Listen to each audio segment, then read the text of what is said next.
Hello everybody, so this is my 2009 left-hand drive, as you can see. GWM Sailor Steed Wingle. I think it's mostly called a Sailor, but yeah, anyway, that's it there. 4x4 diesel 2.8, and I see a lot of people on forums, especially in South Africa, asking about 4x4 issues. 99% of issues is this heap of junk that's bolted to the transfer case here, made by BorgWarner. Whoever designed this thing needs to be dragged outside and shot. Anyway, dropping all the pieces on the floor.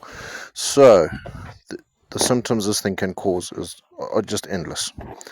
I've gone and made the part dirty that everyone needs to see.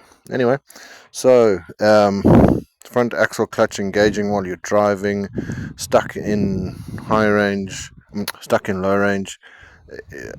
This time on my vehicle, it was the lights would come on the dash. It wouldn't cause any problems, but it just wouldn't do anything.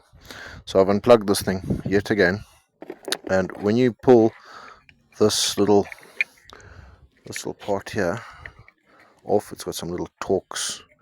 I don't know, what is this? No idea. 25 something, somewhere there. Anyway, pull this cover off, right? Don't worry about the fine settings, doesn't seem to make a difference at all. This plastic cover here is like ultrasonic sort of welded on there. Pry the shit thing open, okay? Inside there you'll find this horrible little thing that is not covered in sand, okay? And where these little contacts sit on here, I'll try and get I've just wiped it off. Well, you can see something thin here. There's these little dark patches where it sits, and it's too high, because obviously it's sitting too high for a long time, and obviously bad connection causes all sorts of problems. The front axle clutch, what do they call it, something like that, motor, it can cause a lot of problems. Well, it can cause problems. The breather tubes normally break off and fills that thing up with water, and the motor jams up. But it's got a plastic gear inside there with like a tube on it and a spring, and that needs to be, you got to be very careful when you pull it apart. That spring can unwind itself, and it's a bit fiddly to put back together.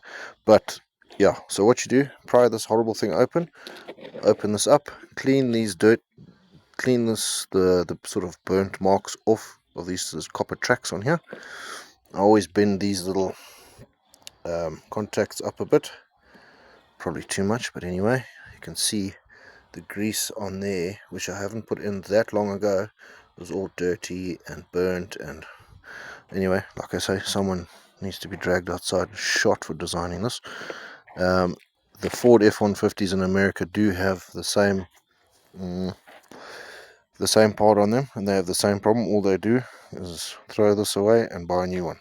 But living in Africa, especially Zimbabwe where I live, it's not quite an option, especially with the dealer prices here. Its parts are horrendously expensive.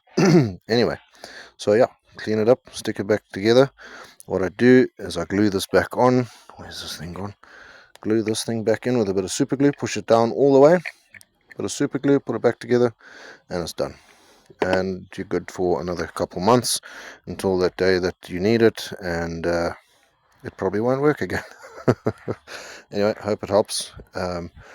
This vehicle's done 330,000 Ks. I've had all sorts of interesting issues. If anyone has any more questions or anything they'd like to know, put it in the comments and I'll make a video of each disaster we've had to fix on them. I do like them, good vehicles, excellent off-road. A lot of small problems, mostly electrical. Yeah, anyway, give me a shout if you need help with anything.